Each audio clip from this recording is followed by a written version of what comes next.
Alright, you want to start recording? When do I clap? Right now. Alright, got it. Is it loud I enough? got to clap on that. Alright, Peter, whenever you're ready, you can start.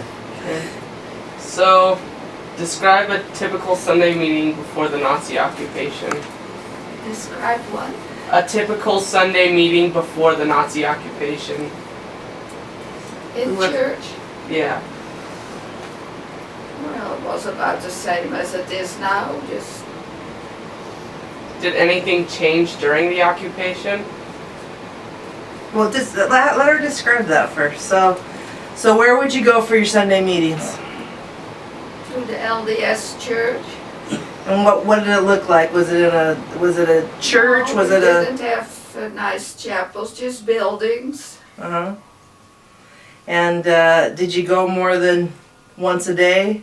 Yeah, we had to go in the morning and then we went home and then we went back in the afternoon for sacrament meeting. If we went on our bike, that took about a half hour, so. And some people would bring a lunch and stay over.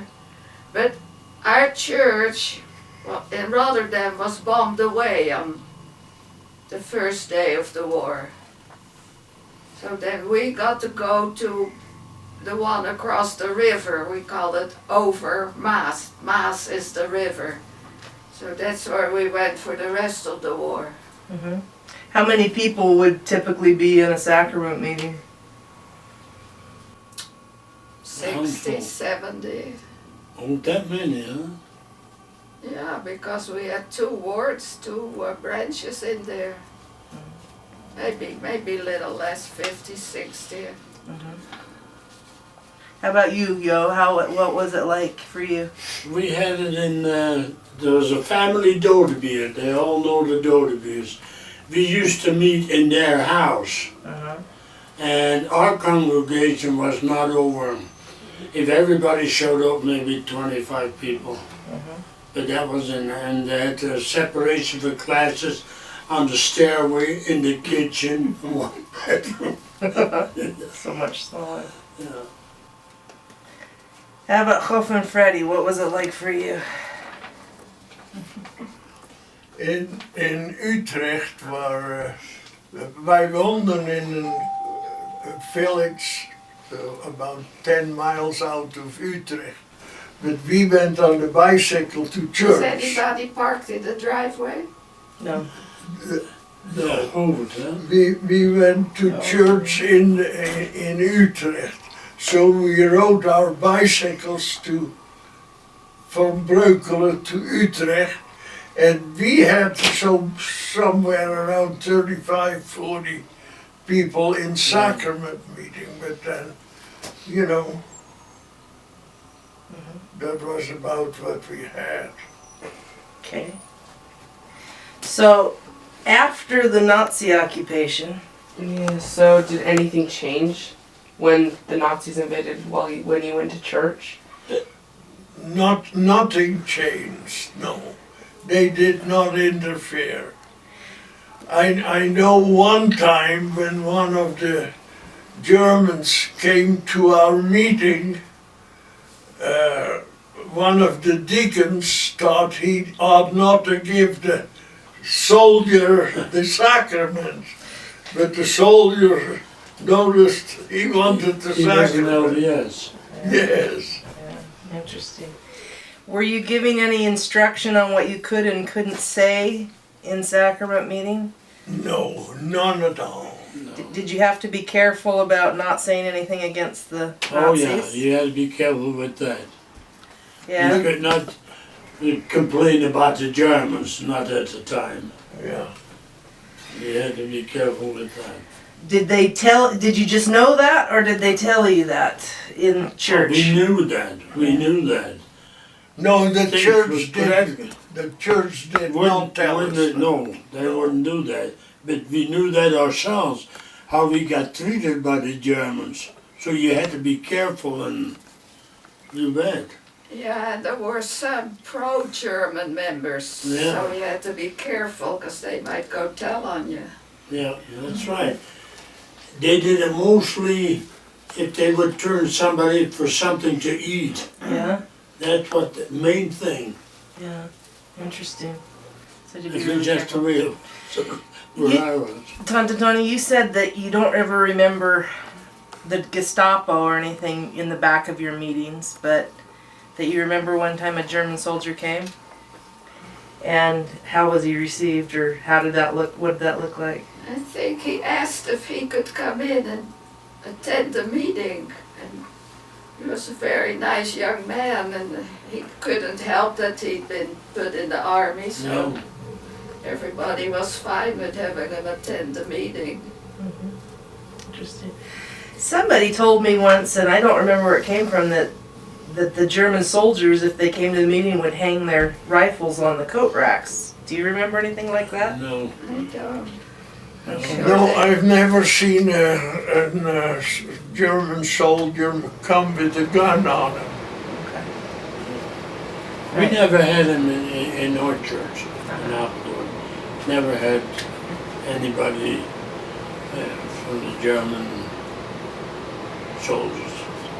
But we had And, few members that were NSBers, National Those are the Socialist Bond Party. And you had to be careful with that. I can see him in front of me, but I don't remember his name. Okay.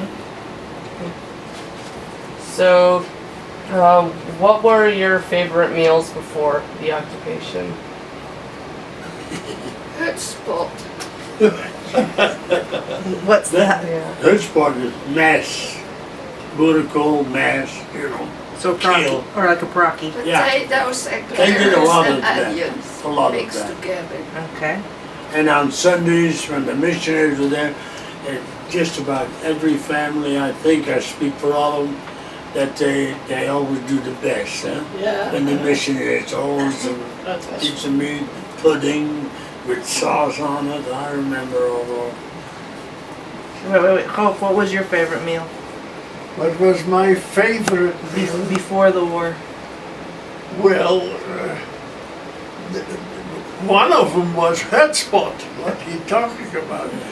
Our hotspot was potatoes, carrots, onions. What else? And Well, beans. Where the beans and that we put beans in the hot pot. Yes. Yes. And meat. Beans, carrots, And meat onions, if you yeah. had meat. Oh, I didn't know about beans. And Mom, and she would put a couple of leaves of bay leaves in it. Yeah. Sounds good.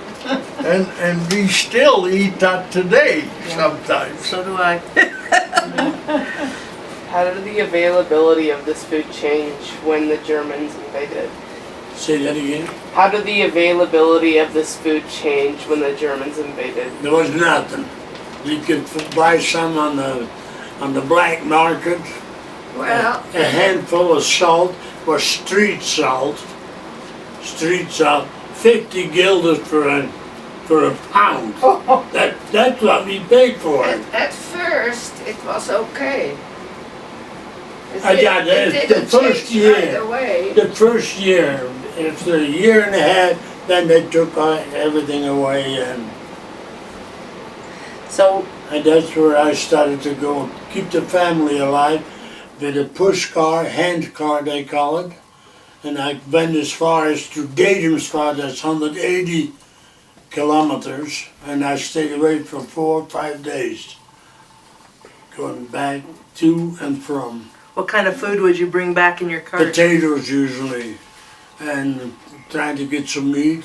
At one time I had a side of bacon. I put it under my clothes, and I had perkament papier. The fat that wouldn't go to penetrate. Perkament. Parchment. What? Parchment paper. Is that English or Dutch? English parchment. Butcher pig. Okay then, the grease wouldn't go through it then. Yeah. Why did you put it under your so it That didn't would get, have taken it still. He had the bacon under his clothes, and then he put parchment paper on it so the grease wouldn't come through his clothes. So it wouldn't show. so getting that was basically illegal. you weren't allowed to have that? Well, yeah, we were allowed to have it, but they didn't want you to have it. That was too good.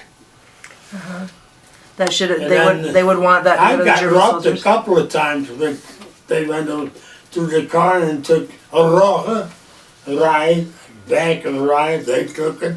I had some green beans and peas. 50 pounds of each. They took all of that. I came home with the potatoes instead of all the other goodies. That happened a couple of times. Tante Toni, in the city, what was that last winter like with food? Well, there really was hardly anything left. We had food coupons that you were supposed to be able to buy But you food, couldn't buy. but there was no food. And once in a while, the stores would get a shipment, and that news would spread, so people would go stand in line hours before the food came. So when it came, they could, and then there was pushing and fighting, and Yeah. I remember one story I read. I didn't see it, but I read it, that there was a line lined up for food, and a man came and he went and stood in the front of the line where he wasn't supposed to be. So a little old lady grabbed his hat and threw it to the end of the line, so he had to go back and get his hat. Do you want to say something? Well, we just. Alright, we're rolling again. Yeah. Okay.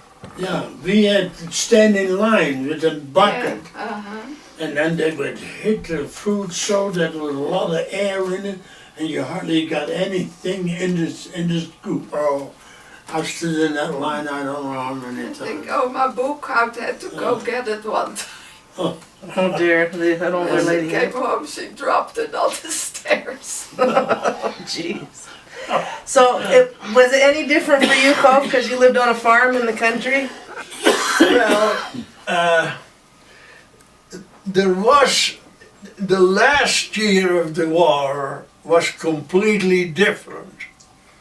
What happened was the Queen of Holland, Wilhelmina, spoke over the British Broadcasting Company and asked the Dutch, the railroad workers, to go on strike, stop the trains.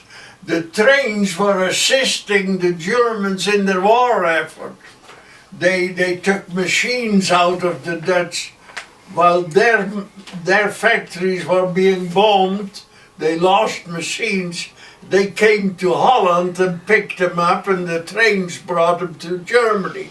So the Queen asked the Dutch railroad workers to go on strike, and that strike was complete, stopped the rails completely, and that is what brought a lot of problems. What the Germans then did, they divided the Netherlands in two. They put a line along the IJssel River. All the bridges on the IJssel River had guards on them that refused to let food Pass. food pass over. And the Afsluitdijk in the north between Friesland and North Holland, where guards are, no food was supposed to be crossing those lines. And that's why the big cities in Holland are all on one side of that line. Amsterdam, Rotterdam, The Hague, Utrecht, Haarlem, all those big cities were Starvation. Starvation was. We lived in Leeuwarden and we had always enough food, but it couldn't be transported along those lines to the other cities.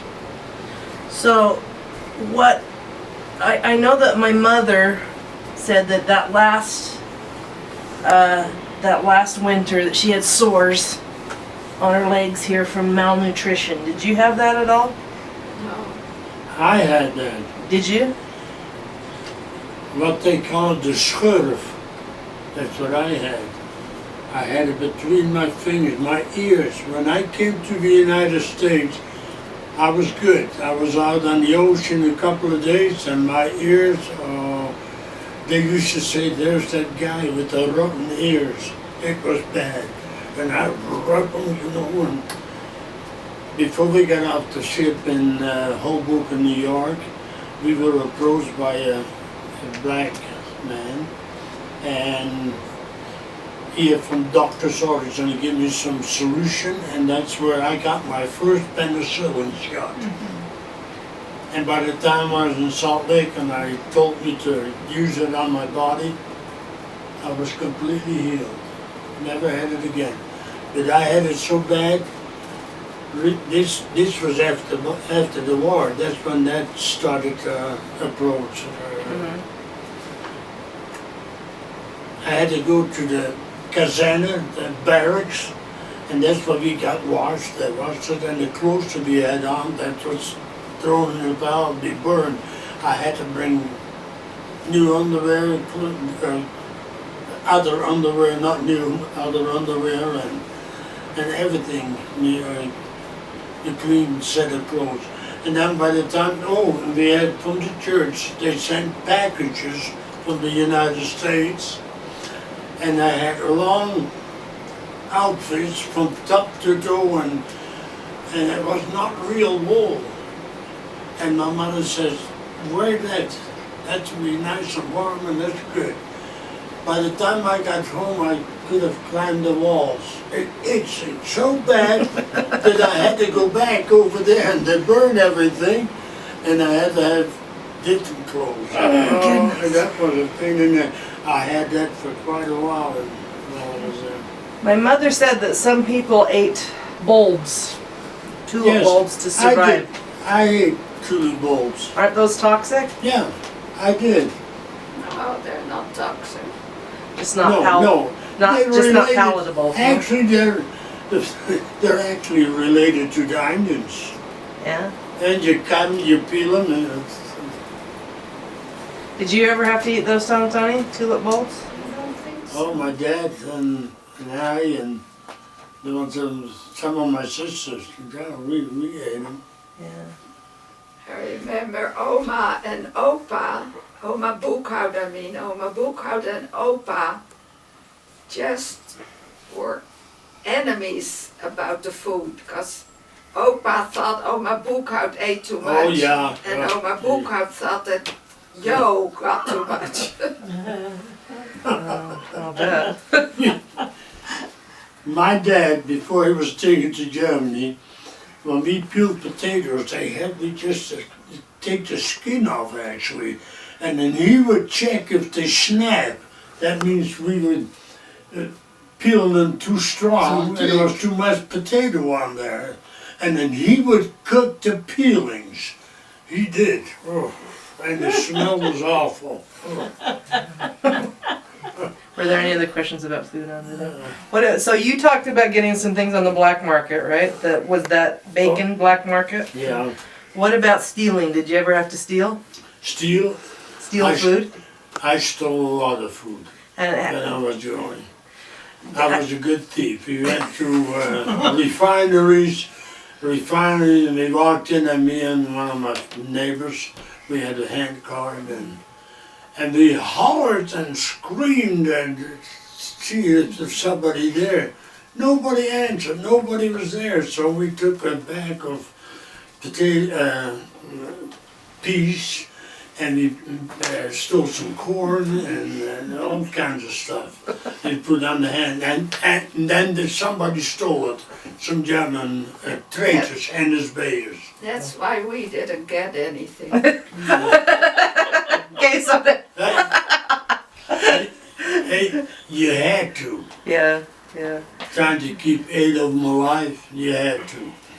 Now you said that you would get, because you were married, or that you had association with the Copiers, that sometimes Copier could sneak some bread to you, is that right? So tell about that. Didn't sneak, just Opu was able to trade with the farmers in Breukelen, maybe for some milk or for some grain, and she would bake a bread, and then your dad Henk would bring some milk and a loaf of bread once in a while. And what was that like to have a nice loaf of bread? Was it delicious?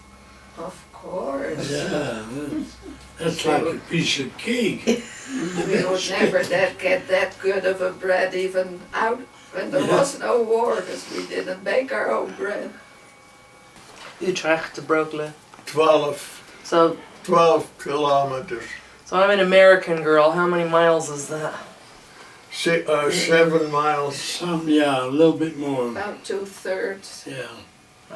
Of course, when you rode in the city, then it became longer, you know. Yeah, I don't know.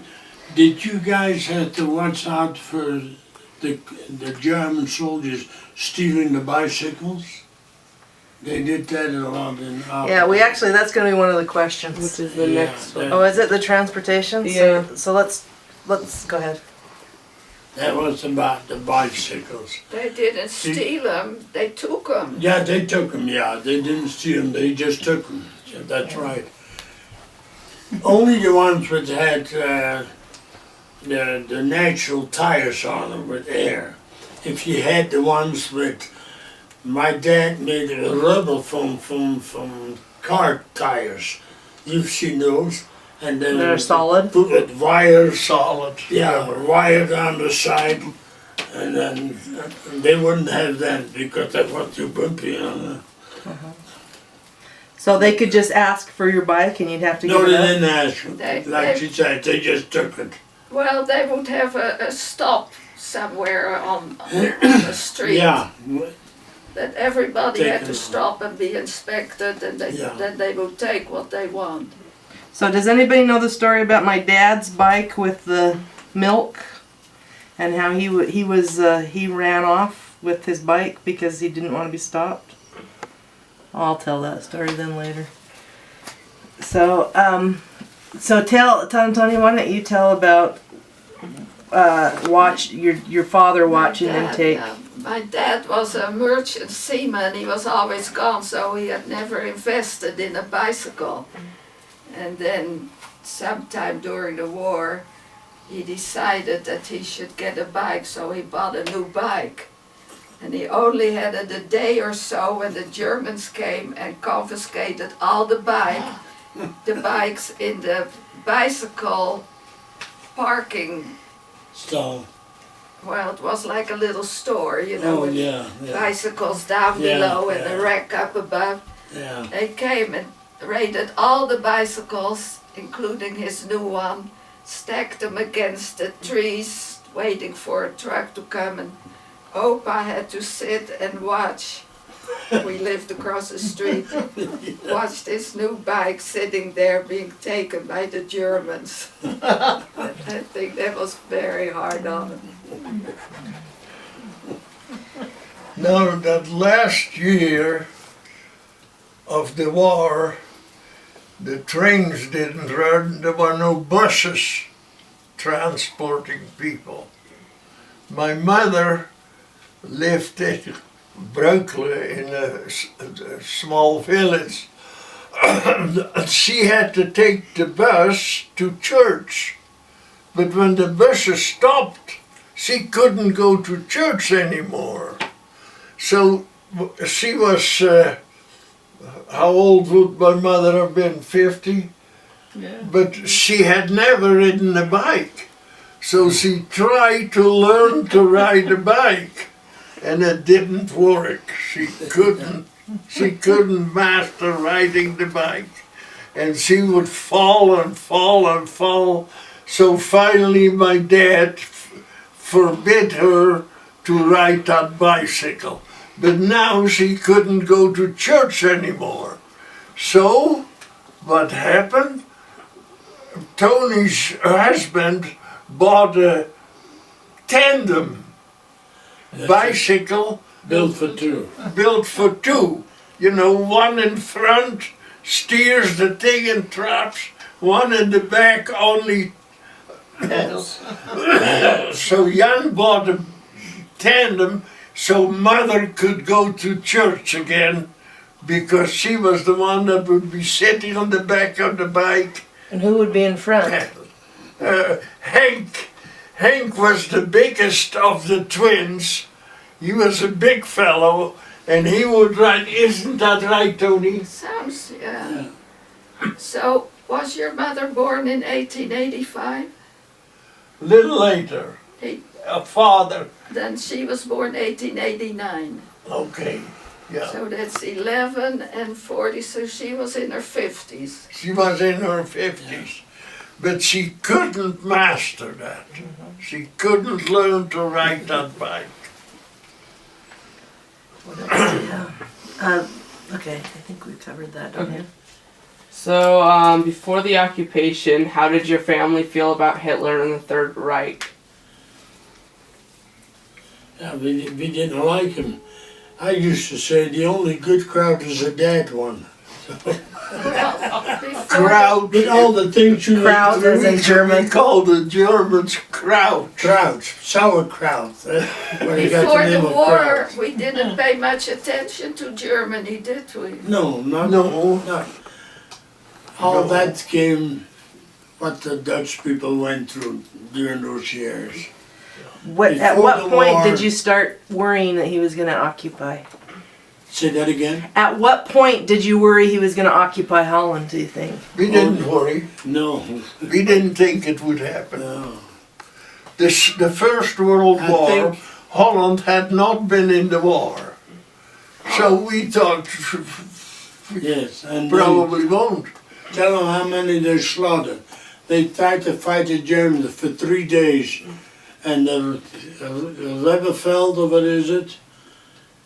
Arnhem, I don't know how many thousands, it's a big cemetery Yeah. from all the Dutch soldiers that were killed for 3 days, and then the Germans ran all over. Yeah.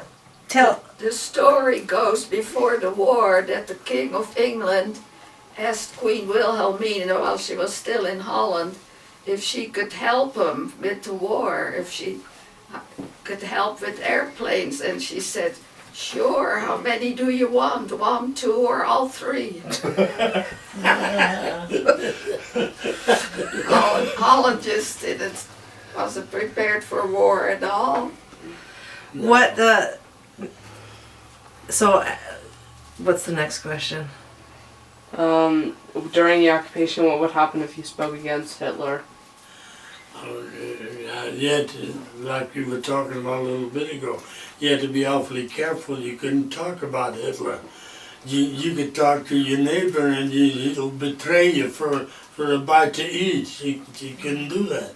What was your fear about what would happen if... Well, anything could happen. If he, It sent you like to the story Germany. what I told you the other day about my dad and my brother being underneath the subfloor. Yeah, we'll talk about it in a little bit, but... Okay. So you were afraid of that, You though? could- yeah, but the kids couldn't talk about that. We didn't even know they were there. Yeah. Never knew. In the city of Putten, they killed a German general. Yeah, a writer. Reiter. The city, the people in that city killed a German general. And the Germans, They took him down to Woesterhoeve, just outside Apeldoorn, big better. yeah, And the bulldozers, they dug them and they lined them up, hundreds of them. Of the men of the city? yeah. From that city. Just Yeah. plowed them down and they were buried. They shot him? There's a big monument there where it happened, right at the spot. And then didn't they just level that city? Yes, that and they village? covered up, half of them weren't even that, they just... No, the I mean bulldozers- even the homes, they destroyed the whole city. Oh yeah, they did. They did terrible, the city. The women stayed there, It's all manned. In Friesland, and while they were building that camp, the Queen of Holland had asked the railroad to go on strike, and some of the farmers of that little city there in Friesland thought they ought to do something too, you know. The railroad was on strike, and so what they did, they cut branches of trees and threw them on the street, so that the street was not passable for the Germans. So the Germans came and moved the tree limbs and went through, and when they came back, those Dutch had taken those tree limbs again and thrown them back on the road. But the Germans saw them go into a farm, and they went to that farm and took 16 men out of that farm who had been doing that against the Germans, and brought them to the camp and called the German police. The German police came from Groningen, and they shot those 16 men that they had taken out of the town. There was one young boy in, he tried to run away. He dropped his wooden shoes, tried to run away, but they shot him while he was running. So 16 people were killed there. You have another question? Only for employment is next. Okay. Okay, so what kind of employment did your parents have before the occupation? Or you, if you were old enough to work. Yeah. Yeah, I wasn't old enough. So what about your dad? What did he do? My dad was an upperman, but it means a laborer. That's what my dad did all his life. Okay. What about you, Toni? I was in my last year of high school. Okay. And what about your father? His ship happened to be in Holland. If he'd been in America, he wouldn't have been able to come home for 5 years. But his ship just by chance happened to be in IJmuiden, which is the seaport west of Amsterdam. Yeah. But then the Germans took that ship. What's the word for? Confiscate? Kinda, yeah. And then he had to make trips to the Scandinavian countries. So he worked for the Germans? Yeah. He Okay. was forced to, of course. Tell a little bit about that one time you said that he had to be in the sea, in the cold sea to Oh, and then the Germans were afraid that the English would invade Europe and Holland, the coast. So they installed barbed wire defenses under the water.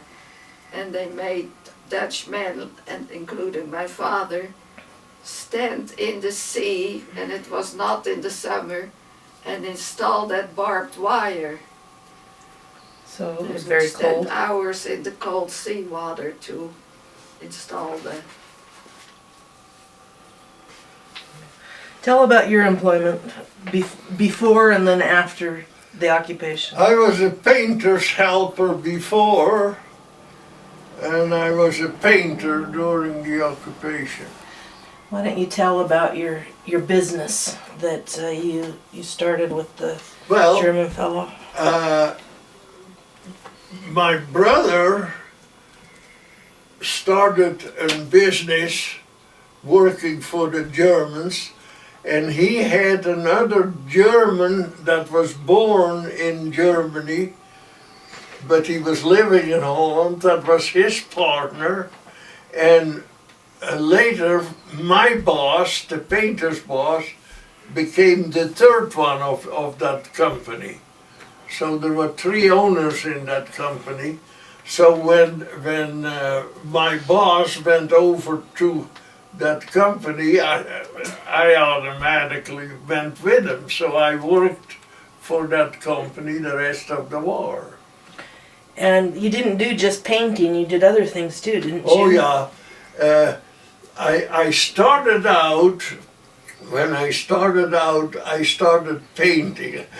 I was a foreman in a painting crew that were painting airplane hulls.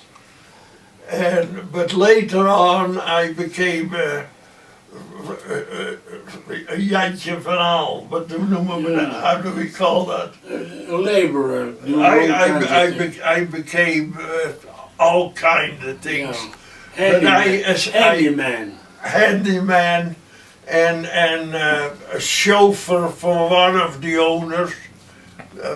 I had an American car, El Nassau, and that had a generator on it. It didn't run on gas, it ran on coal.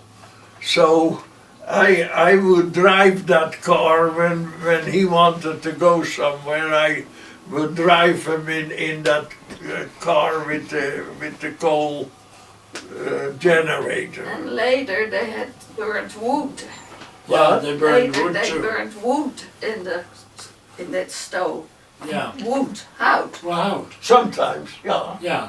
Some of them. Some of them had wood in it, some of them had coal in it, Yeah. some what they call coke. What else did they have? No, that's all that, Yeah. yeah. Did you ever have to clean out one of those downed planes when you worked there? Oh yes, well, I didn't really work on that. I run the crews that were cleaning up those airplanes. They had to haul them away. That's how you got your wedding dress. What, Freddy? That's how you got the wedding dress. Oh, Yes. tell about that. Huh?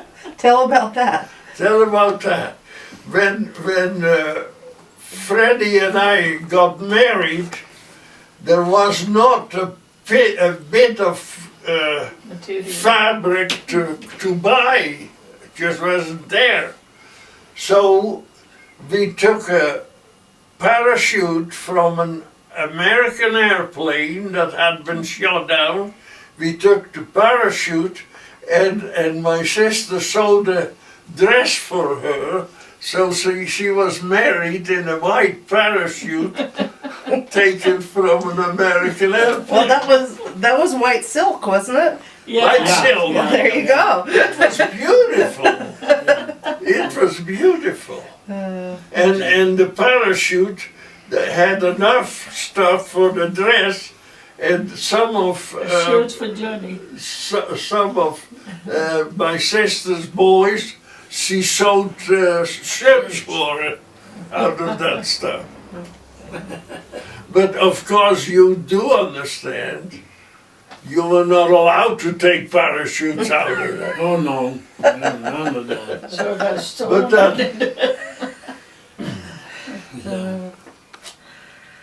Any other questions? Yeah, so did the Germans ever take any of the people that you knew to work in Germany? You Yeah. tell them You, about now, that.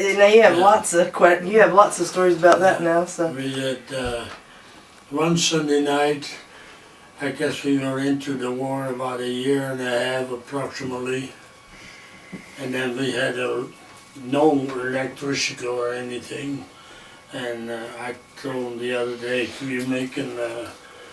we had a bicycle upside down. Oh no, my dad elevated it, the bicycle, so that we could pedal it and had light in the kitchen. Yeah, we Yeah. did that. And then my dad fixed a deal under the faucet. Water was plenty, so like the wheel that on the ship, what do you call it? One of them. He fixed that under the water, turned the water right on, and we had good lid and a light in the kitchen. But anyway, it was on the Sunday night, and then all of a sudden there was a lot of screaming and hollering outside, and They came, boomed on the door, and they took my dad and my 2 older brothers to Germany. And they told, one of the soldiers was a Dutch SS'er, a traitor, and the other one was a German soldier. And he spoke a little bit, but we could tell that he was a Dutchman. Anyway, and they told my mother that my dad they could communicate back and forth by writing each other a letter, and then every half a year he would come home on furlough. Of course, that never happened. When they got on the truck, and then my dad told us when he came back after the war, when they got to the border in Germany, then they separated my dad, my 2 brothers, all on a different truck into Germany. So Gerrit ended up in Berlin, and so did my dad. But my dad didn't know that Gerrit was there, and Gerrit didn't know that his dad was there. And Wim ended up in Hamburg. Now Gerrit was kind of small, and he signed up for the NSKK. Had to drive trucks to the front, bring ammunition, other stuff, and bring bodies back. And he didn't like that, and he complained he couldn't look over the steering wheel, and he kept it up. He got free from that job. They gave him another job in Berlin, but what happened,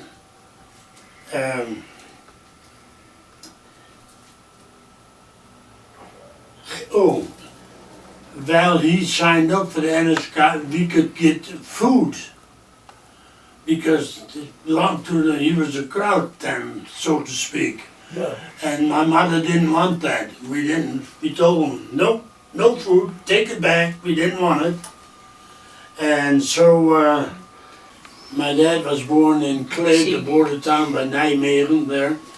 And Dad went to school, so he spoke fluently German. And they used him on the Bahnhof. The Bahnhof is a train station, and helping things.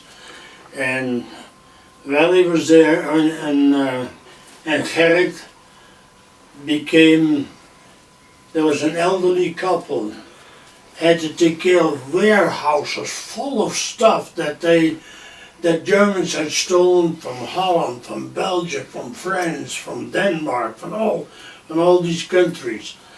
And Gerrit had the best job with these people. They treated him like a son, and he was okay.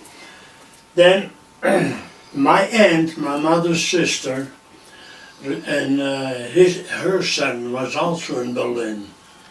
And of course my dad didn't know, and my brother didn't know. But she received a letter that her son had died of a heart attack. And they could come and view the body.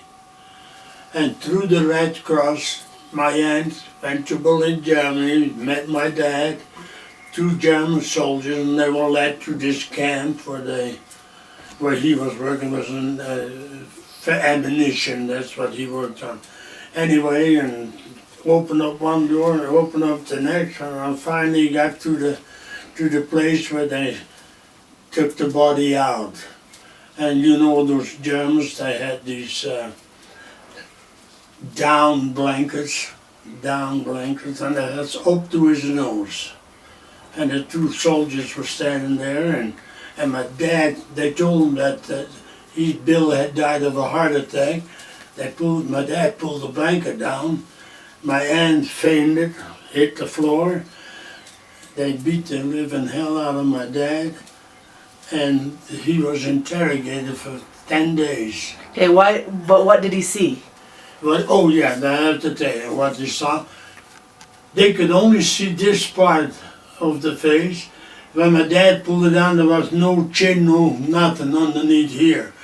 They beat the living hell out of the poor guy.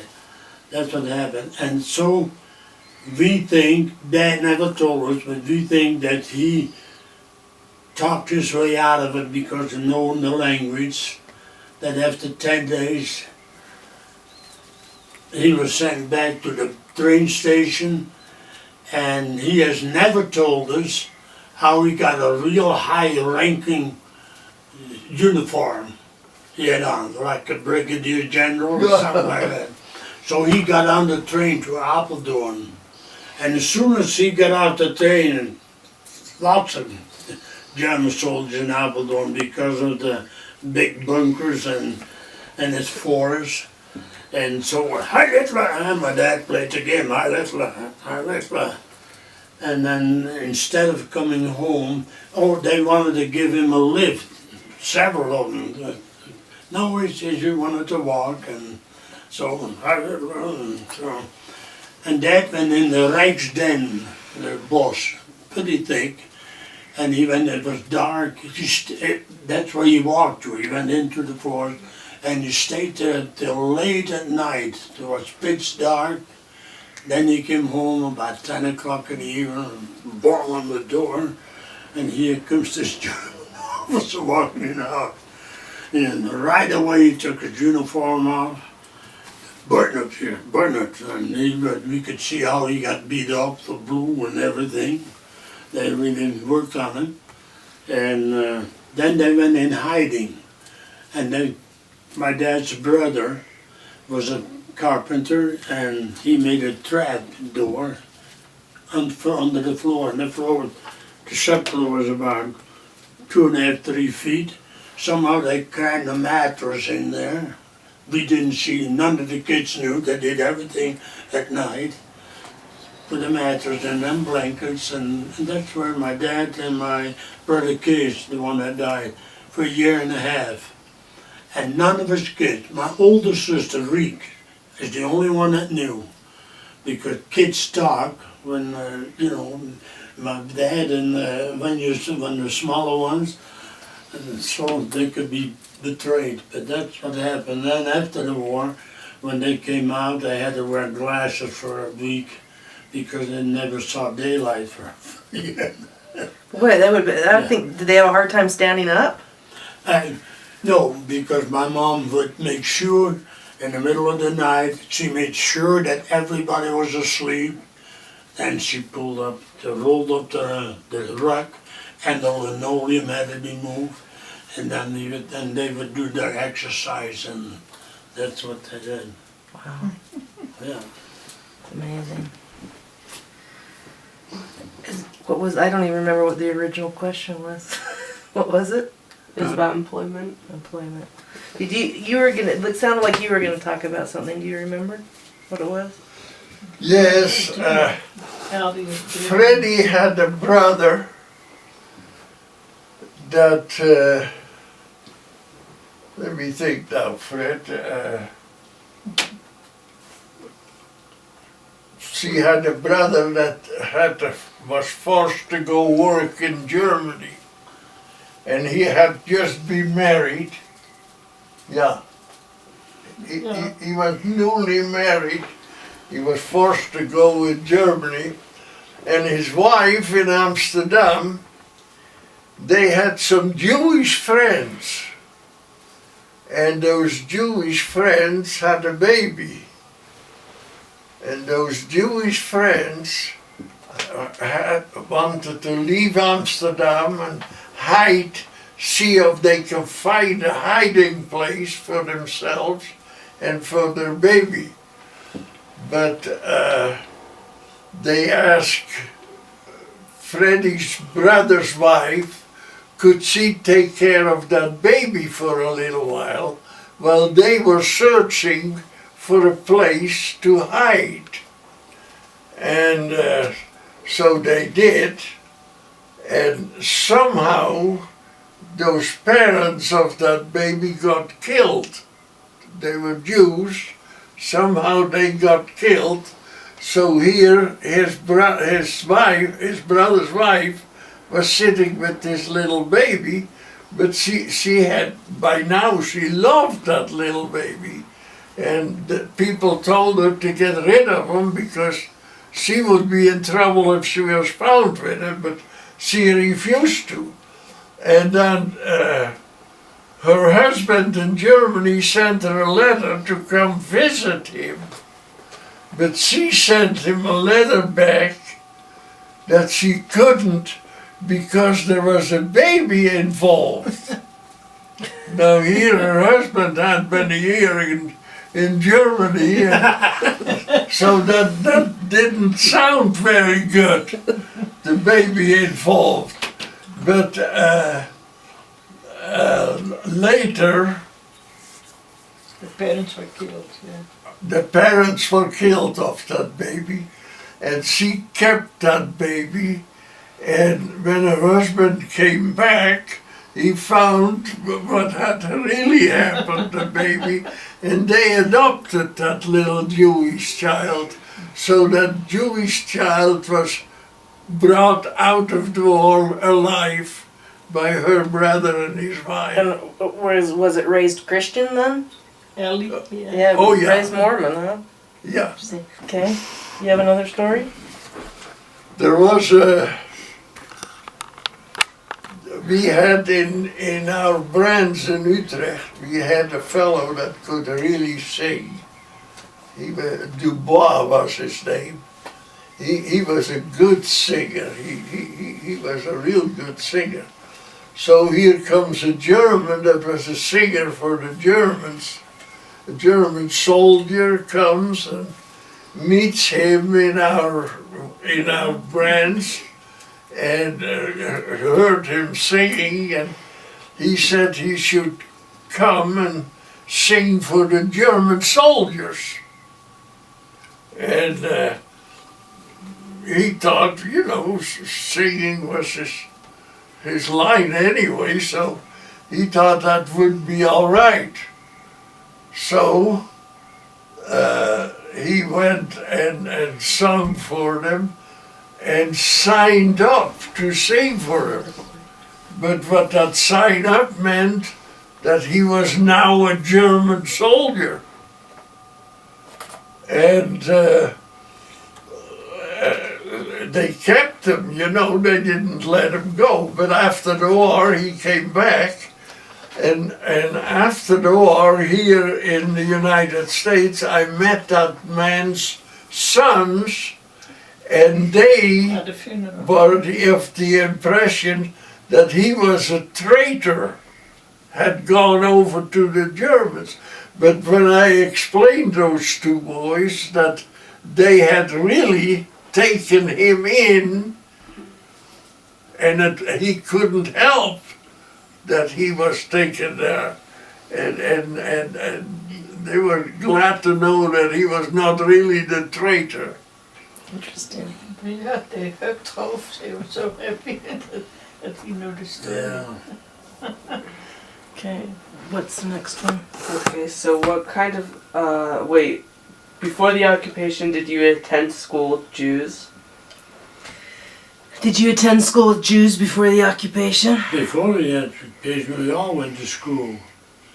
But during the occupation, the school, they used them as a Kasena barracks. The kids stayed home for, especially the last couple of years. So you didn't go to school at all during the Didn't go occupation? to school at all. Didn't you say that you actually played with Jews and didn't realize they were Jews? No, but The what? You actually played, as a child, you played along with Jews, didn't you? Oh yeah, they were in hiding in the neighborhood, kind of a farmhouse. And we, as kids, we didn't even know. We played soccer with them and all kinds of things. So they were in And then there hiding, but they were in some of them open? that didn't know. They call them Jew. Hey, Yotes, and they called them names. And then shortly after that, they disappeared. And I don't, as I understand, they made it. They survived. Well, the first thing that happened with the Jews is that the Germans made them wear a Yeah, big yellow big star star. with a J on it. And set Yod on it. Yeah. Yeah. So, before the occupation, did you go to school with Jews?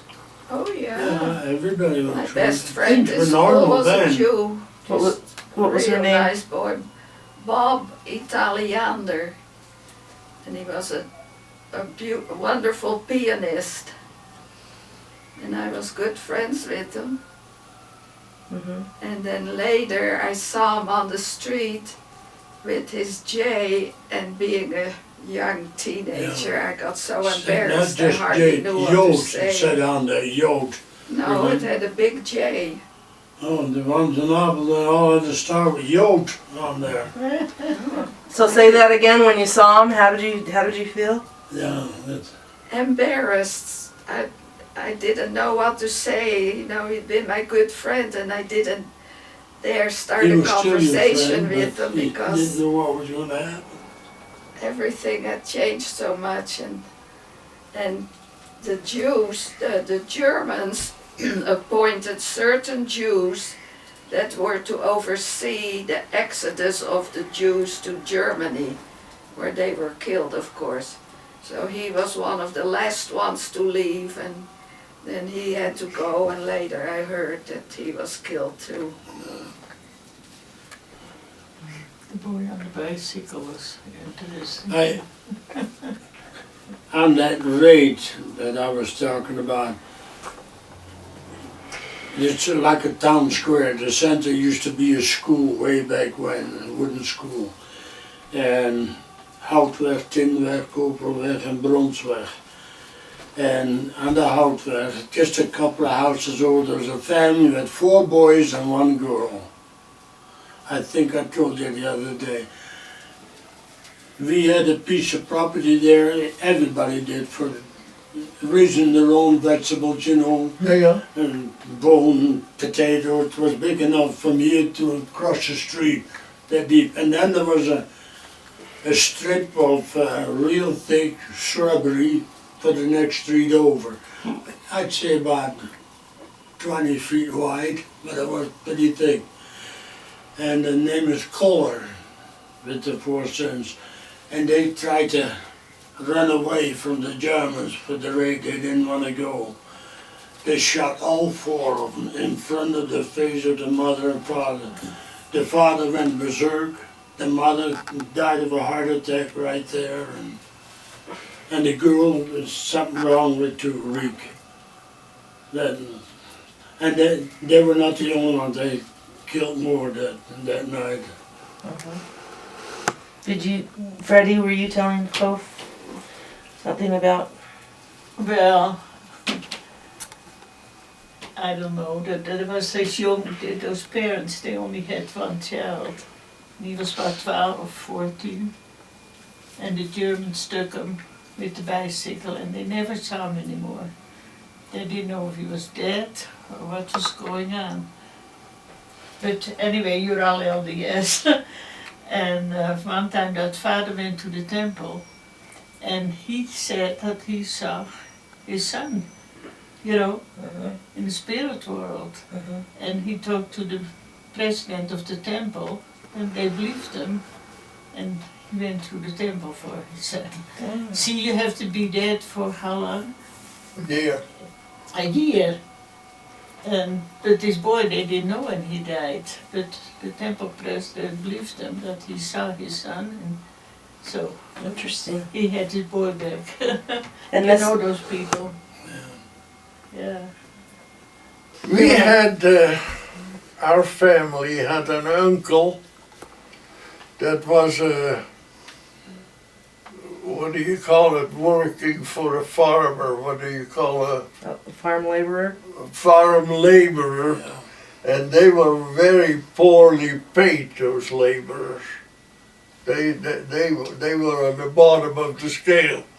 So, during the war, what did those 2 of his sons do? They joined the German army, because they were promised that when the war was over, they would get a farm in White Russia. Yeah. That was one way they tricked those people, you know. But both those sons were killed in the war. So it never... Who was the uncle? What was his name? The uncle? Yeah. Van Valkenburg. Interesting. Valkenburg. Okay, what was the next question? Curfew. Let's talk about curfew. So, before the war, you didn't have any kind of curfew at all, right? No, You could come no. just.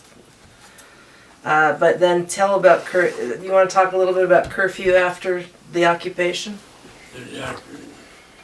Well, you just had to be home at a certain time and couldn't be out. Yeah. They didn't want anybody on the street during the night. Outages. 8 o'clock was the curfew. Is that what you remember too in the Yeah, city? but nobody, no, You didn't see nobody kids- held on to that. No, not really. But No. you didn't see kids play with each other very much, it seemed, during the war years. I don't know whether they were held back by the parents or, They stayed more inside. yeah. And curfew was 8 o'clock. Is that what you Yeah. remember? But people didn't hold to it too much. No, but you didn't. No, it was not enforced. What about in the city? Well, I think we made sure we were home by a certain time, but didn't make too much difference. We didn't have much to do at night outside. But the blackout that they ordered, so the German planes, the English planes would come over to go to Germany, to bomb Germany. And they didn't want them to have any guidance from our country, so there was no light to shine outside your house at night. It had to be totally black, and we had black curtains, and if they saw a little slit, the Germans, they would call Lichthaus. You had to hurry and make sure that Lie you down. didn't see any. Zwijnhonden.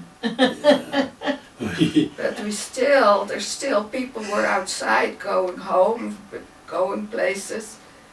And that's when we had to go out and let out our dogs. Remember I told you Tell this story. that we, Hans and I, my sister and I were outside letting out. We had 2 little dogs, each one had one. And while we were out front our house, I heard Hans say, "Ton, schei uit." Which means? Stop it. So I said, "What?" And she heard my voice coming from far away, so she knew it wasn't me, and it was a German soldier who had come and just grabbed her from the back, with his Oh, arms. he's drunk. So she started screaming and pushed him away. Yeah. Do you remember the paper flowers on the blackout curtains at all? Yeah, So what we were had they? black roll curtains.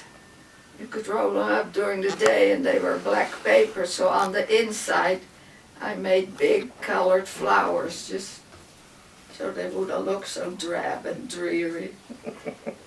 Did my mom help you with that at all, or was that just you? Can't remember, she might have helped cutting them out. Okay, what else, Pete? So, You guys probably had blinds on the house, huh? We had blinds. so what kind of things did you do for fun before the occupation? Oh, we went to the beach a lot. Holland has beautiful beaches, and go to movies. And then when the war started, there were no more English and American Everything movies. changed. And Before but the we war, could go. everything was they normal. made good movies, Yeah. the Germans. So we saw German movies. And Were they dubbed in Dutch? Or did you listen to them in German? No, they underscribed what Subtitles? was being said in English. So I was sitting in a show, and there one of Walt Disney's, what do you call them? Cartoons? Cartoons came on, and here comes this guy, and it says on the thing the name of that guy, and it was Goofy. And I so, was proud as a guy and why were you proud? because there was my name on the shop. But you didn't know yet that Goofy was. I didn't know what No, Goofy was. When I came That's it. here, I was going to get a telephone number in the phone book. And so what do you want? Well, Govert Copier. That's what my name was, usually, you know. So he said, how do you spell that? G-O-O-F.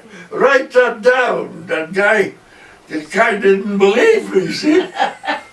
And then, but I didn't know, had no idea what Goofy meant of goof. So half a year later I got a phone call. I think they were printing the phone book and they didn't believe that goof should be in there. So it never came in there. Well, they explained to him what goof meant, and then he changed it to Govert. Yeah, Govert was my name, you know. So, what about radios? Tell what happened after the occupation. Well, first of all, did you listen to the radio before the war? Yeah. Oh yeah. That's all we had. What kind of programs did you like? Oh, what is The, it? the news and Yeah. music and whatever was on. And was it Dutch programs and English, British programs, or just Dutch programs No. usually? Well, the program before the war was just Dutch. Yeah. And during the war, and then they had, hoe heet dat, voor de NSB'ers, die hadden een programma. Jan Klaassen en Katrijn, die altijd samen zijn als harlekijn. Ja. What kind of program was Like that? it at the poppenkast. They sang, I know the songs I would sing. Jan Klaassen en Katrijn, die altijd samen zijn. We had, you know, the Dutch humorists had, of course, picking on the Germans, but Before the war? before and sometimes a little during the war. So it has been said that one of them had a picture of Hitler, and he held it against the wall, and then he put it on the floor against the wall. So he said, his joke was, shall we hang him or put him against the wall? Against the wall means shoot him, you know. Right. So talk about what happened with the radios during the occupation in your families. We didn't listen to them. You were not supposed to listen We to the had radio. to turn in all our radios. Oh Yeah. yeah. But And did you? we had Opa had just bought a very nice big radio, about this big. So he didn't want to turn that in, and we had an old little radio, very old fashioned, from Oma Boekhout. So they went and turned that in, and he hid his new radio.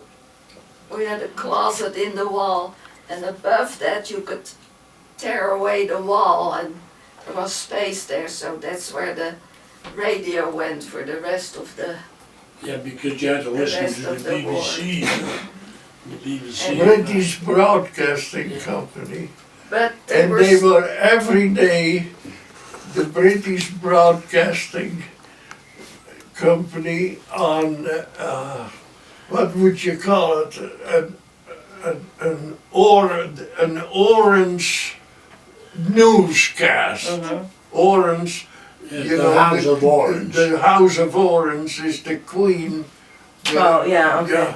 So they had an orange broadcast that they in Dutch spoke to the Dutch over that orange 4 or 5 Encouraging the times. Dutch people. 4 or 5 times a day. So all of you obviously heard a radio, even though you weren't supposed to Yeah, have one. So yeah. how did you do that? How did you hear the radio? Do you remember? We must have had a radio, but I don't know which one we had. But we did listen. And the funny thing was, when you looked out of your window at the houses across the street at the time that the English broadcast was supposed to start, you saw people closing their windows. Make sure that So everything you is knew safe. exactly who was They listening. didn't want you to listen to it. Well, that was the only way that we knew how the war was really going. So, you know, the Germans didn't tell you what was really going on, so we knew when they were planning an invasion and were kept up to date. How about you, Yo? Where did you hear your radio broadcasts? We had a radio, but they didn't turn it on. They had it in the closet, like Toni says, and so the kids were small. Nobody wanted. My mother never wanted to listen to it. She was afraid that the neighbors might hear it. Then. So a lot of your information you got from people talking then, or? Yeah, that's not. Yeah, we had neighbors upstairs, and for a while they hid some Jews up in the attic, but then it became too dangerous, so they took them some other place. Yeah. And were you aware of that while it was happening? I don't think we knew they were Jews. We knew there were people there, but I don't think we knew they were Jews till after. Did you listen to the radio, Hof, during the war? Oh yeah. And how did that happen with you? Did you have to turn in a radio, or did you just hide a radio? What was that? Well, no, we didn't turn any ends. We just hid it, you know. Okay, so start by telling Okay. about the air raids. We had lots of air raids, and the Copier brothers, they had to clean them up. They did it in the bay too, and we were close to the Rhine River, only about 20 minutes away, and that's where a lot of fighting went on, and they bombed all day long. We had, I don't know, if I had to put in them around, I bet you there's over 50 airplanes shot down and ended up in the forest, and you know.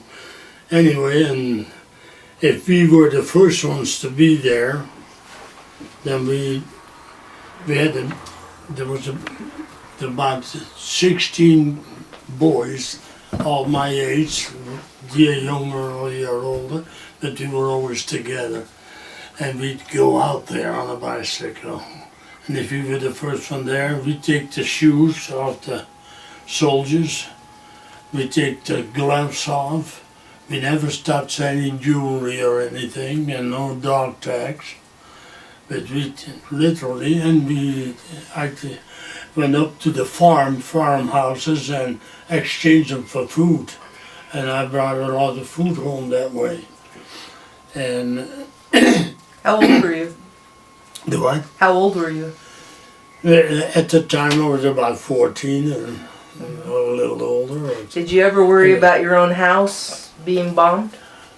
Well, in fact, we were shot at.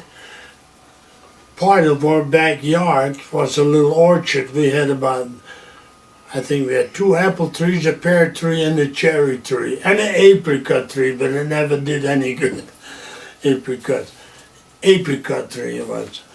Anyway, and the Germans moved a heavy cannon in the backyard, and they vickled it in between the trees A there. heavy what? A cannon, a heavy Oh, a cannon. The barrel was that big around on it, so there were heavy grenades. And some reconnaissance planes flew overhead, and they pinpointed that, and there came the grenades. And my dad, before this happened, when they moved in that cannon, my dad made reinforcements in the kitchen. The kitchen table, old-fashioned, strong, put mattresses on top, put the spring first and then the mattress, all that stuff, and we slept underneath. The kitchen was rather large, and that's combined onto the table, onto the drain board, and that was what you got, terrazzo. Anyway, and sure enough, they started shooting cannons, and the grenades came and it hit the side of the house. My mother and my sister Reich got shrapnel in the legs, and they slept off. They laid close to the front room, and that's where that grenade hit and exploded and went into the front room. And one of the neighbors got killed, and one of the grenades got right on the house. But it didn't take very long. They destroyed the whole thing, and there was 5 German soldiers all killed. But did you want me to? Well, tell me about you going down to the soccer train station. game. Oh, to the soccer game. Yeah. Go ahead. But you've heard of AGOVV, huh? Soccer in Apeldoorn. We went to a soccer game, and it was in the evening. We came home from the soccer game, and on the Brinkelaan there's that's where the train goes down to the Vanweg, and that's where they loaded all the Jews. That was up on a hill, and the train was down low, and we'd watch them. We were lucky. We actually lost 2 of my friends, got shot. We were getting too low for comfort. But anyway, we saw where they in cattle cars, and they packed them in like, you wouldn't believe. And that's the way, and that was in the winter time. Now, coming back from the soccer game, and there were 2, the train was approaching, and the bombs were down, and we were waiting for the train to go by, and here come a couple of guys running and screaming, and jumped over the thing, jumped right in front of the train, 2 of them. And then a little bit later, there were the Germans. They were too late to catch them. And why did they jump in front of the train? They were after them. Were they Jewish? Yeah, I don't know if they're Jews. That I never found out. But they didn't want to be caught by the Germans, by the soldiers, and they jumped across the safety, the guards, and right in front of the train. That was bad. Yeah. Bad. Talk to Toni. So should we switch it over this way now? The first question is, will you just describe a little bit about your childhood home before the occupation? What it looked like in the city? Well, in Rotterdam, they're all rental units, so and they're all high-rise, like 2 or 3 or 4 floors, mostly with a flat roof. And we moved a lot. Anytime Oma could see a better place to live, we'd move. And we'd go to another school, so we moved around a lot. It was quite interesting. I enjoyed it. After the occupation, there was one time that you moved, but you had to be kind of secret about it. Is that right? No, that was when I lived in Utrecht. And Geert lived in a place upstairs and downstairs, but she didn't use the upstairs. And that was after Jan died. They decided I shouldn't live by myself there up at Jansveld. So I was going to move to live by Geert, above her.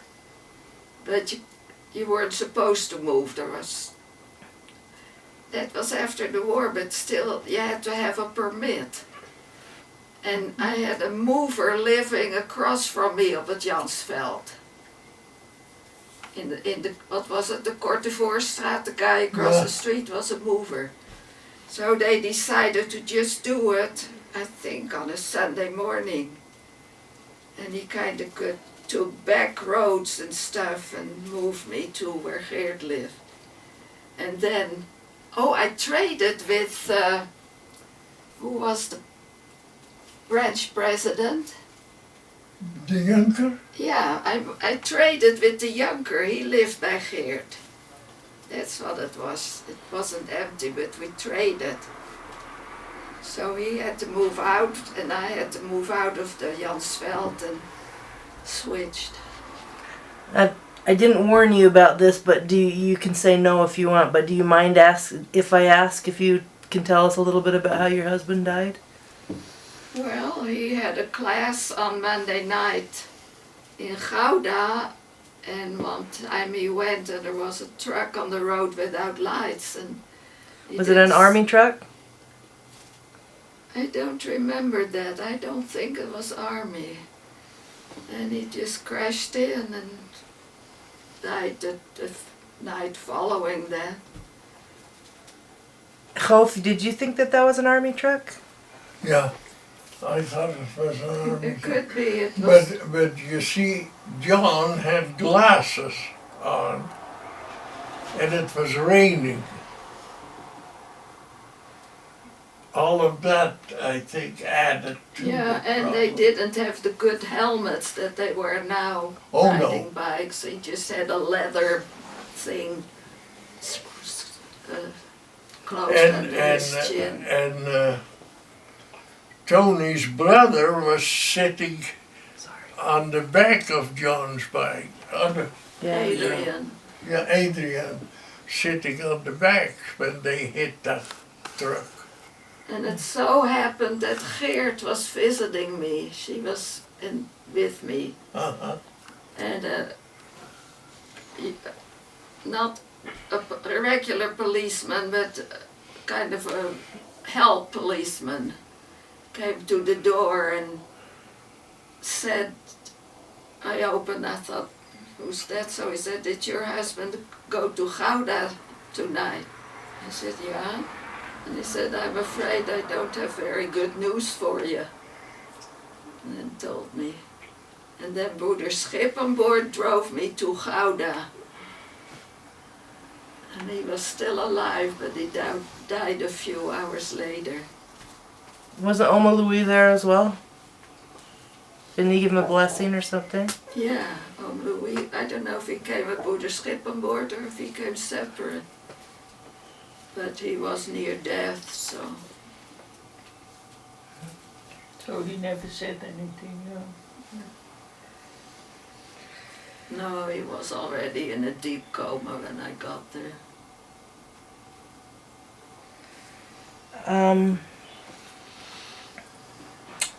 Okay, I'm going to skip back to your childhood now. So tell us a little bit about your outings when you would go and there was a car there to tell about that outing. Oh, we never had a car in Holland, but if we had, when we went to visit our aunt and uncle in Baarn, my uncle was a caretaker on a beautiful estate with a forest and tennis courts and lots of trees. And we would rent a car and Jan Boekhout would drive us. He was the only one with a driver's license, but we didn't want to know that it was a rental car, so we tried to act very blasé and like that was our car. Little show off. Okay. Tell about, let's see, during the occupation, tell about how the utilities were affected in the city, like the water and the electricity and all of that. Was it rationed? Yeah, I don't remember. I think electricity was on, but sometimes it just would go off. Like when I lived on the Jansveld, Louis had rigged up something like you on a bicycle, and when people would take turn pumping Yeah. that bike, and Louis had connected it to a car battery. Yeah. And Oh, that's even better. that would fill the battery, and somehow they could hang it up on the ceiling. So they would take it down and load it up, and then I don't know if they could, yeah, they must have taken it down to load it up. Charge it, I should say. Interesting. What about, didn't you say that, I had heard that your father had to get up in the and middle of then the night? water in Rotterdam would come on only during the night. During the day the water was turned up, so at night people would get up and fill buckets with water to carry them through the day. Interesting. Tell about the time that you were walking in Rotterdam and you saw that a girl was going to have her head shaved. Just how you, what you saw and how you felt about that. After the war, they shaved the women's and girls' heads who had fraternized with the Germans. And I saw one that was being done, but she was very stoic about it. She didn't scream or anything. She just took it and walked off. How did you feel about that? Well, sad. It's not fun to see something like that. Okay. Oh, tell a little bit about that city that maybe threw nails on the highway or whatever and was working with the underground. What happened there? I think I told that at the beginning tonight, didn't I? Did you? Okay. All right. What about air raids in Rotterdam? What were they like? No good. Well, the Germans would come over Holland to go bomb in Germany, and then the Germans had their searchlight, and they would try and catch them in the searchlight so they could try and shoot them down. Did you say you mean the English were coming over? Yeah, oh, I said Germans. Yeah, the English would coming over to go bomb in Germany. Yeah. And then the Germans would aim their searchlights on them and try to shoot them down. And then we would watch, and if they would get out of those searchlights, we would just celebrate, yay, they got out of it. Did you ever worry about a bomb dropping on your house? Yeah, those weren't bombs, they were Grenades, anti-aircraft like anti-aircraft. guns. Yeah. It's not like the rifles One or anything. time, one fell into the cafe across the street from us, and some people were killed, and the cafe was destroyed. Did they keep you up at night at all, the air raids? No, they didn't have sirens or anything. The English just flew over, I guess, as high as they could, and the Germans would just try and shoot them down. Okay. Tell about the butter ration tickets.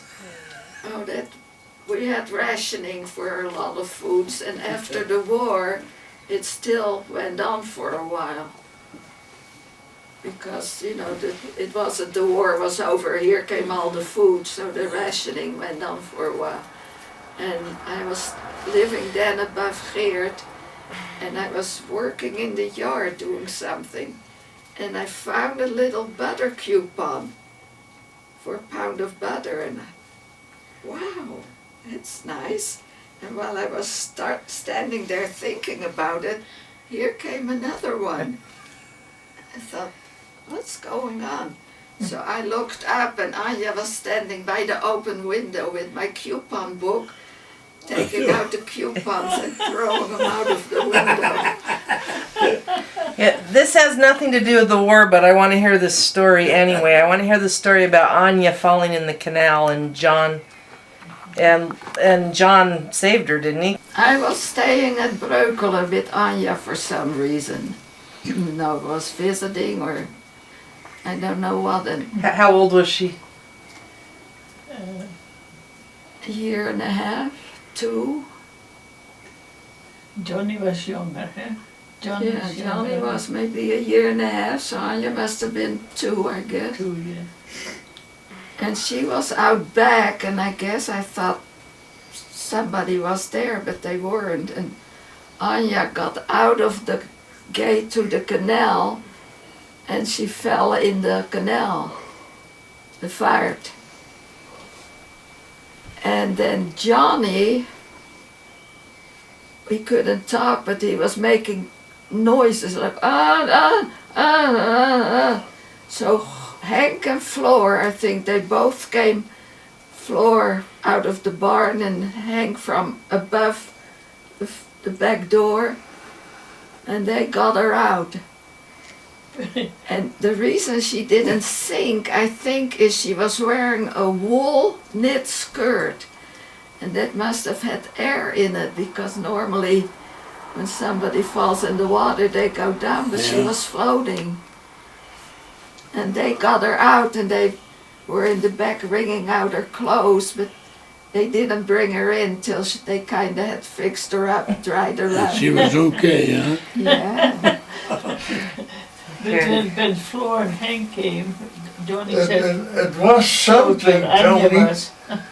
You were there and we were there too.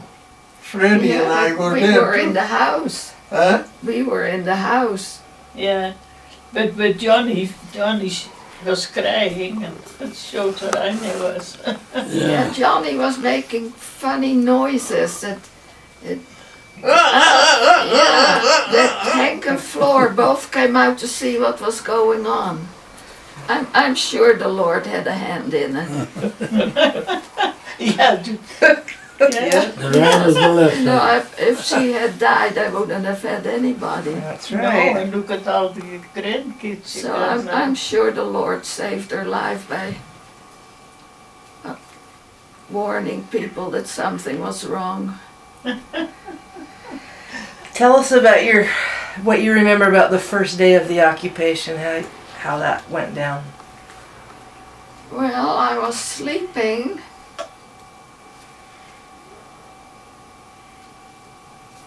And I heard thunder. But I went to the window and it was a beautiful blue sky. And I thought, I was half asleep. Thunder? Where is thunder coming from? And it was the Germans bombing the center of Rotterdam. And very leisurely, because Holland didn't have anti-aircraft or anything. They would go to the center, drop their bombs, and would take off, and more German, so they just very methodically bombed the whole center of Rotterdam. Okay. And when I went to the window, then we went up on the flat roof to see what was going on. And we could see across the mast the German parachutists coming down in what we called overmass. Mhm. All the towns where the Germans were invading Holland. So just read Okay, this, bro. Peter, one. Yeah. Okay. Read loud Okay. and I clear. was what? And clear. Okay. One moment. Okay, hold on for 1 second. We good? Yeah.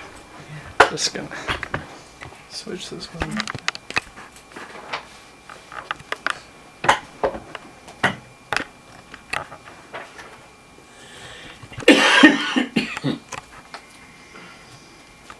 Okay. Go ahead. I was the little sister. I was the second child in the family, and I had a sister 2 years older than I. She was my model in just about everything. We spent much time playing together, and whatever she did, I attempted to do also. Whether it was jumping off the highest porch steps or taking piano lessons, I just had to do the same thing. When she started school, I felt so left out. I kept asking if I could go too. My mother arranged for me to enter the 1st grade the next year, which was really too soon since I was only 5.5 years old. But I was happy, for now I could go to school just like my sister. What do you remember about my mother following you around? Well, I was talking to my brother the other day, and he was telling me about his younger brother always wanting to be with him and his friends, and how he hated it at that time. And I guess that's how I felt when you're the big sister. You don't always want your little sister to copy everything. She was very smart, played piano better than I did, always got top grades. I was more playful in school. I didn't apply as much. But she was very smart and always studying and always got the highest grades. And so we were good sisters together, but sometimes I might have resented it a little bit that she did everything better than I did. Well, according to this, let me read you another part. It says, I always admired her skills and talents, and she was always gracious and encouraging and helping me. We are both grandmothers now, and we still are very close, comparing notes on our grandchildren and sharing all happy occasions. I really consider myself fortunate to have had a sister I could emulate and be a better person for it. She told me something one time. She said it probably wasn't a good idea for Oma to send me to school so early, because then that was in high school, when you were held back, I was in the same class with you, and they even put us on the same bench. The benches were for two at the time. And I can't remember that it really bothered me, but it probably did. But I just accepted that she was very smart. That reminds me of another thing. When we were reading Anne Frank, they said that in order to continue on school and to be able to move up, that you had to sign something, a loyalty that you agreed with the new government, with the Germans. Do you ever remember them making you sign anything? No, I don't. But we did get the head of our school after the war turned out to be pro-German. Mm-hmm. Interesting. Okay.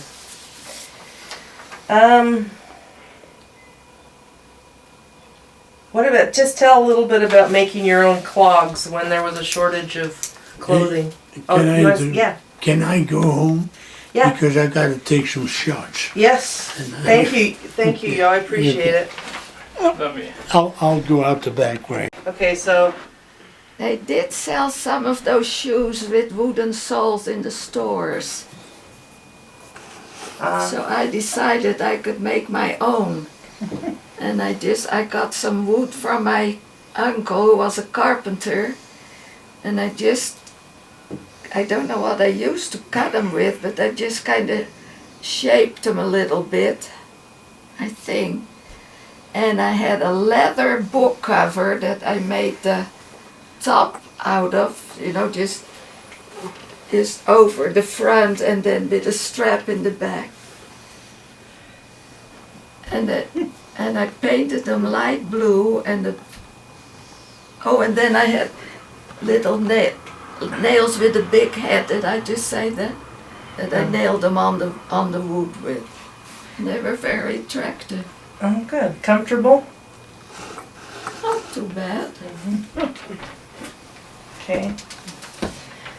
All right. Actually, I think you answered all my questions, Toni. Good job. You get an A. Oh boy. Okay. Okay. How about if you start with the first day of the occupation? What you remember about the first day of the war? The first day of the war, I woke up probably 3 o'clock in the morning because there were heavy airplanes flying over. And we were wondering, were they English airplanes having gone to Germany and now going back to England? But we turned the radio on, and there we found out that Germany was invading Holland. It's about 3 o'clock that morning. Okay. Will you also tell a little bit about there? I know there's a story about how you had to leave because they thought that they were going to, in order to keep the Germans away, that they were going to flood, and that you may lose your farm. Tell about that. We were living behind what in Dutch is called a sluice. I think it's a in lock. English waterlock. Yeah. A waterlock. That waterlock meant that the water in the river in front of our home was lower than the water in the canal that was on the other side of the lock. Isn't it the other way around? Wasn't the river higher? The river was lower.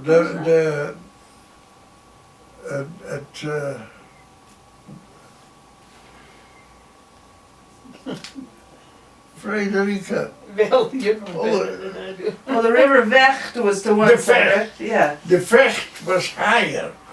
The Vecht was higher than where we were. That's what I thought.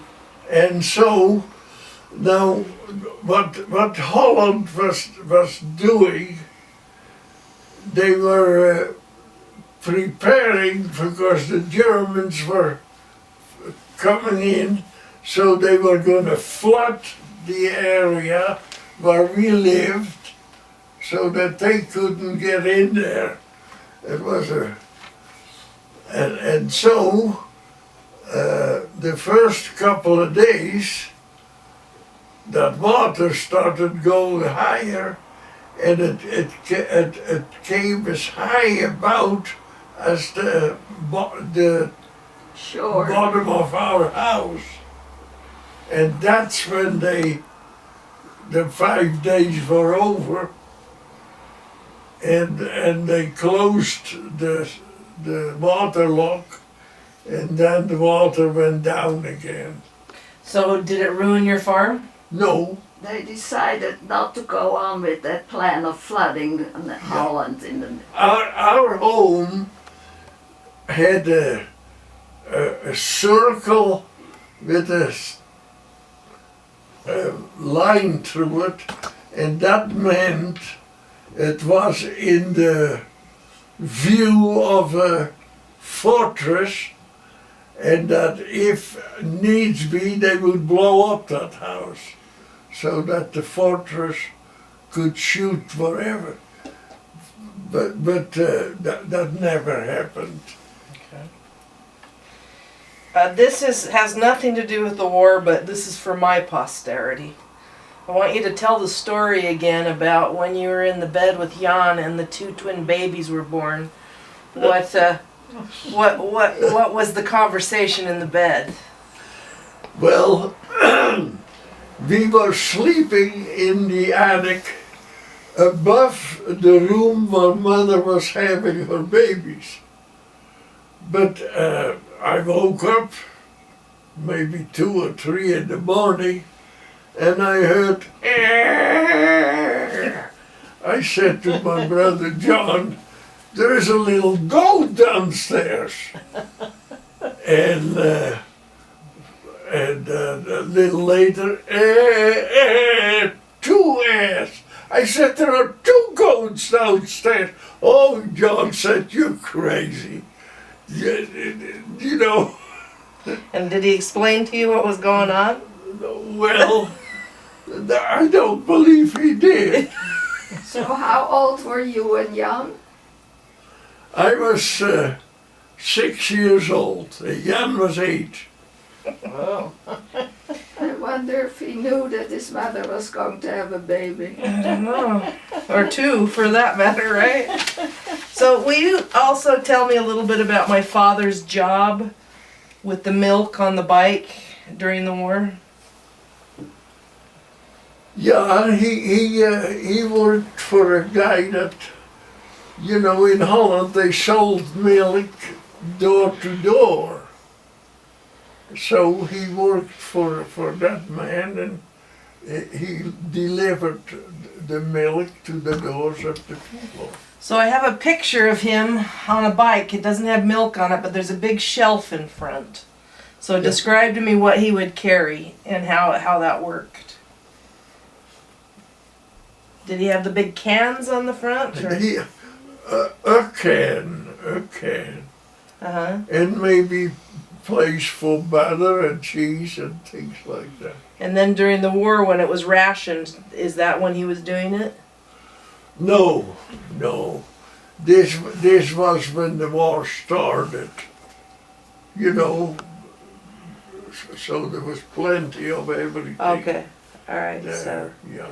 now somehow I remember something about how he'd give the widows a little extra. Have you ever heard this story? No. Maybe that's just my dad's version of it, huh? Well, he might have. The coach just doesn't know Yeah. about it. No. Yeah, I was just say his version might not be an untruthful version. It might just be this. Now he told me a story. Have you ever heard this story about how during the war he had that bike and one of the Germans tried to stop him and he knew what he wanted, that he wanted his bike. Do you know this story at all? No. Or I'll just tell this story then. You want me to tell it? No. All right. I had hired a fellow with a car to drive me to some people that worked away from our city and they needed to be paid. So I had hired that man, and while we were on our way back, it had become dark, and the interesting part is, in the dark we quite often drove without light. And the reason for that was that the Allies brought airplanes to Germany and they had fighters protecting the airplanes. But when they came to Germany, then the fighter planes would turn back. And this night, a fighter plane somehow had seen us in the car. And he came down and he shot his guns straight at us. I was looking straight into the fire of a machine gun. And he missed us. It went right over our head. But that was quite an experience to look into machine gun fire. In the dark. You know what machine gun fire is? Every third bullet or so was a lighted bullet, so that they could see, a pilot could see where his guns were aiming because of that light, and he, with the plane, could adjust his shooting. But he shot right over our heads. That was the closest that I have ever come with the close one. Okay, go ahead. Start over though. Okay. It was in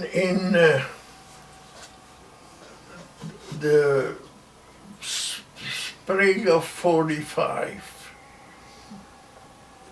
or during the end of the winter. But my dad was in the front room peeling potatoes. And he was crying, and Flores saw my dad crying, and that was completely unusual. So he went to my mother and said, "Mother, Father is crying in the front room." So my mother went to the front room where her husband was, and she said, Jan, what's the matter? Why are you crying? He said, Mother, these are our last potatoes, and then we die. Then we have nothing to eat anymore. And Mother said to Father, oh Father, we have shared ours with so many people. Now the Lord will take care of us. And That was the last winter of the war? yeah, the last couple of months of the war. So there they were, but that same day in Leeuwarden, 200 kilometers away, my boss, Anya, says to me, Govert, I want you to go to the river the Rhine. There is a factory there where they have table saws, the Germans, and they are not using them anymore. And we are allowed to go get those table saws. He said, I want you to go with your car and the trailer and get those table saws. But we load some sacks of potatoes on the trailer and drop those off at your mother's house. That was that same day. And so I got a load of potatoes on the trailer, and in the night, we drove mostly in the night because of, in the daytime, fighter planes could see you on the road and shoot you. So I left Leeuwarden almost in the dark, well, a little earlier, because there were roads that had lots of trees on it, so you were quite safe driving those roads.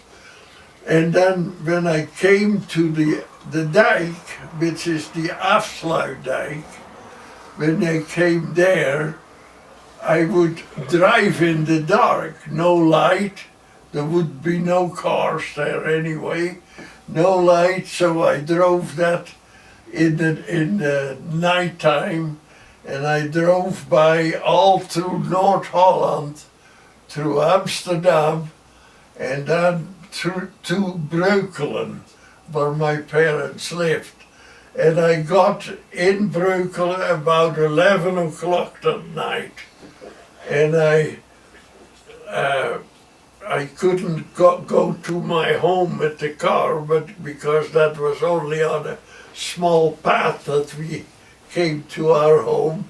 But I was across the river from my parents' house, and I hollered at him, and then my dad came over with his boat.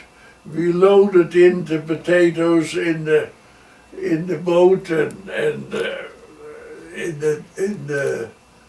the house, and then I went farther with my car to go pick up the table saws. Well, I drove in the night, all the way in the night, to that factory on the river the Rhine. When I almost was to the Rhine, I saw in the moonlight that trees above there had all broken limbs, and I couldn't understand what that was. So, and then I came to the dike, the high dike, and saw the river, the Rhine, and I drove to where the factory was, and I went on down into where the factory was with my car, and there was a man that knew I was coming, and he showed me where those saws were. But it was dark, and he told me I couldn't even light a match. I couldn't light no light whatsoever. I couldn't understand it, and then I came to the saws, and they were bolted to the concrete floor. And I couldn't get those out in the dark, completely in the dark. And the fellow told me that I had to be away from there before it started to go lighter. I had to get out of there because I couldn't stay there. I didn't know why. And then while I was there on the bottom by the river, the Rhine, I saw a machine gun fire maybe half a mile up the road that was fighting against each other. The machine gun fire from the Germans and the machine gun fire from the Allies. Then I knew why I couldn't show a light there, because on the other side of the Rhine were the Allies, and they were protecting that. So, and if I would stay there till there was light, then they could see me. So I couldn't stay there till there was light. I couldn't get those machines out, so I simply left without having established what I was supposed to do, and drove home. How much longer before the war was over?